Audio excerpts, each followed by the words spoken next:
پاکستان کے دارالحکومت اسلام آباد کے ڈی چوک پر رینجرز اور پی ٹی آئی کے مظاہرین کے مابین آنکھ مچولی کا سلسلہ جاری ہے۔ پارلیمنٹ ہاؤس سمیت اسلام آباد میں تمام اہم عمارتوں پر فوج تعینات کر دی گئی ہے۔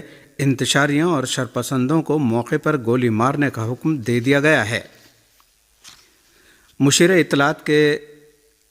اطلاعات کے پی بیرسٹر سیف کا بانی پی ٹی آئی سے کچھ دیر میں ملاقات اور بانی پی ٹی آئی کی بشرا بی بی سے فون پر بات کروائے جانے کا امکان ہے۔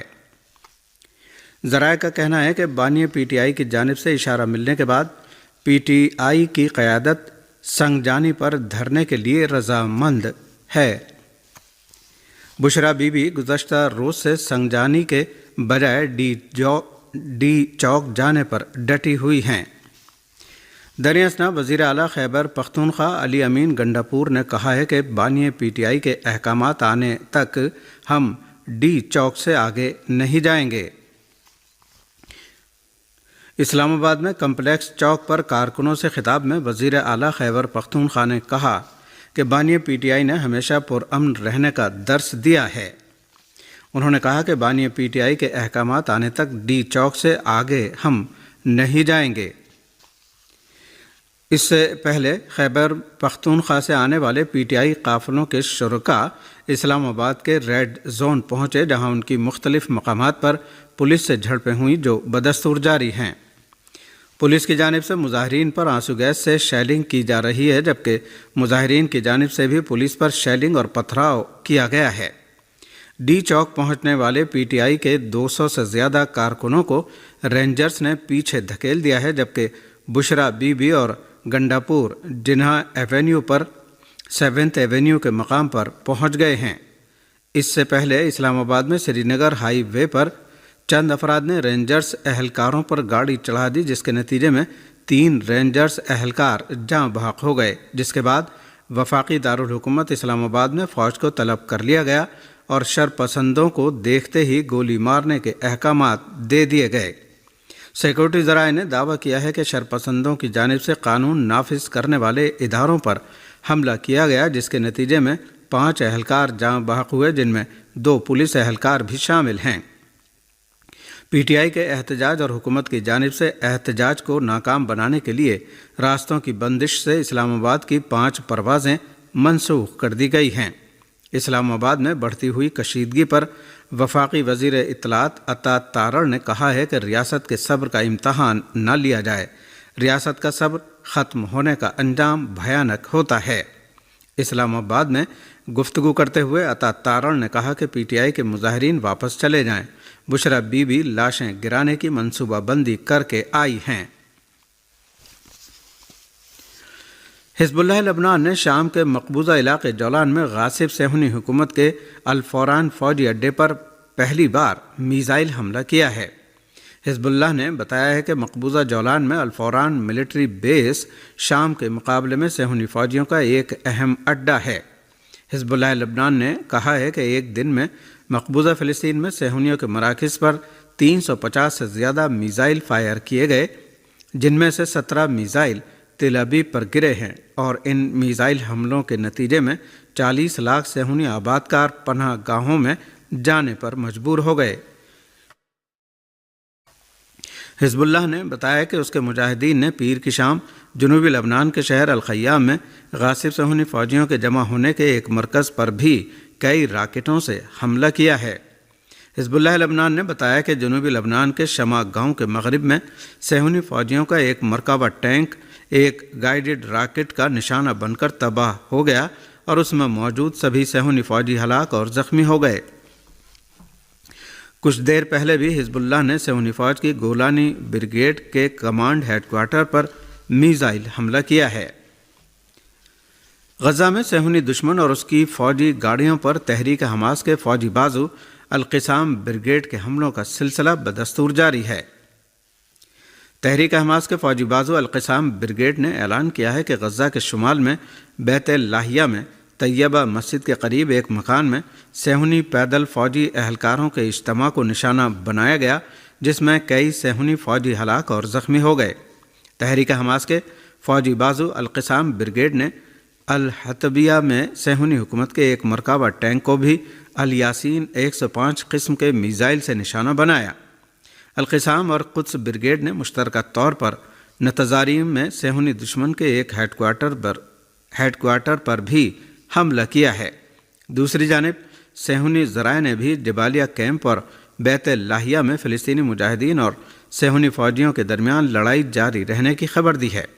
صہیونی ذرائع نے اسی طرح ایک اسرائیلی فوجی کی ٹانگ کٹی تصویر نشر کی ہے، جبکہ ایک اور فوجی اہلکار جو صہیونی ٹینک میں پھنس گیا تھا باہر نکالنے کی کوشش کے دوران شدید زخمی خونریزی ہونے کی تصویر نشر کی گئی ہے۔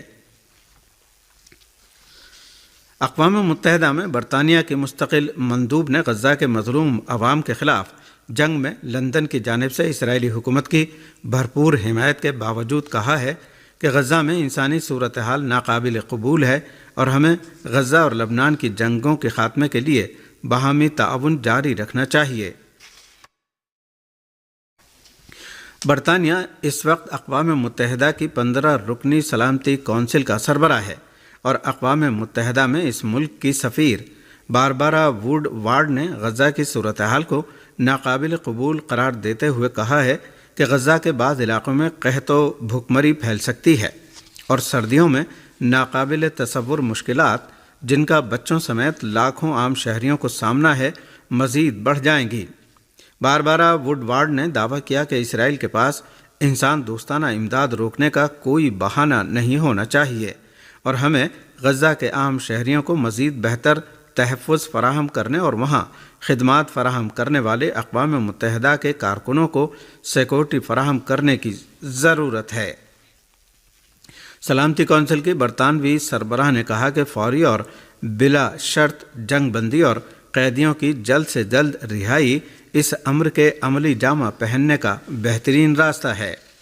اقوام متحدہ میں برطانوی مندوب نے کہا کہ فلسطینی پناہ گزینوں کو مدد فراہم کرنے والی اقوام متحدہ کی ریلیف اینڈ ورک ایجنسی انروا کے سلسلے میں اسرائیلی پارلیمنٹ کی قراردادیں نہایت تشویشناک ہیں اور ان سے غزہ میں تمام انسان دوستانہ کارروائیاں اور غرب اردن میں حفظان صحت اور تعلیم سے متعلق ضروری خدمات کو سخت خط۔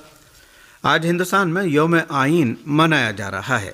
ہندوستان میں یوم آئین کی مناسبت سے دارالحکومت نئی دہلی سمیت ملک بھر میں تقریبات کا اہتمام کیا گیا ہے۔ اس مناسبت سے ہندوستانی پارلیمنٹ کی قدیم عمارت میں لوک سبھا اور راجیہ سبھا دونوں ایوانوں کا مشترکہ اجلاس منعقد ہوا۔ یوم آئین کی مناسبت سے ہندوستانی پارلیمنٹ کے دونوں ایوانوں کا مشترکہ اجلاس صدر مرمو کے خطاب سے شروع ہوا۔ انہوں نے اپنے خطاب میں آئین بنانے والوں کو یاد کیا اور ملک میں قومی اتحاد و یکجہتی کی تقویت میں آئین کے کردار پر زور دیا۔ صدر ہندوستان نے آئین کے احترام، پابندی اور تحفظ پر بھی زور دیا۔ اجلاس سے خطاب میں اسپیکر لوک سبھا اوم برلا نے اراکین پارلیمان سے کہا کہ پارلیمنٹ کے ایوانوں میں اتفاق یا اختلاف کا اظہار وقار اور احترام کے ساتھ کریں۔ ہندوستان میں یوم آئین کی مناسبت سے پارلیمنٹ کے دونوں ایوانوں کا مشترکہ اجلاس ایسی حالت میں طلب کیا گیا ہے کہ اپوزیشن جماعتیں بی جے پی کی قیادت میں این ڈی اے اتحاد کی حکومت پر آئین کو پامال کرنے کے الزامات لگاتی رہی ہیں۔ ہندوستان میں حزب اختلاف کی جماعتیں مرکزی حکومت کے بنیادی اقدامات کو آئین کی روح کے منافی قرار دیتی ہیں اور کئی بار آئین بچاؤ تحریک کی کال دے چکی ہیں۔ جنوبی افریقہ نے ایک بار پھر فلسطین اور لبنان میں جنگ بندی اور منصفانہ نیز پائیدار امن کے قیام کے لیے سیاسی عمل کے آغاز کی ضرورت پر زور دیا ہے۔ فلسطینی عوام سے اقوام متحدہ کے عالمی یوم یکجہتی کی 47ویں سالگرہ کی مناسبت سے جنوبی افریقہ کے ایک بیان میں آیا ہے کہ جنوبی افریقہ ایک بار پھر صہیونی حکومت کو مخاطب کر کے اعلان کرتا ہے کہ امن کے حصول کا واحد راستہ صرف دو مملکت کا قیام ہے، جس میں اسرائیل فلسطینی مملکت کے ساتھ مستقل طور پر بین الاقوامی امن و صلح کے زیر سایہ گزارا کر سکتا ہے۔ اس بیان کے ایک اور حصے میں آیا ہے کہ مسئلہ فلسطین جو 75 برس سے حل نہیں ہو سکا ہے، مشرق وسطیٰ میں کشیدگی کی وجہ بنا رہا ہے۔ جنوبی افریقہ نے اپنے بیان میں کہا ہے کہ بین الاقوامی یوم یکجہتی ہمیں اس بات کا موقع فراہم کرتا ہے کہ فلسطینی عوام کی افسوسناک صورتحال کا جائزہ لیا جائے، اور یہ کہ جنوبی افریقہ فلسطینی عوام کے ساتھ دوستی اور ہمدردی اور یکجہتی و مضبوط بندھن جاری رکھنے کے اپنے اعلان کا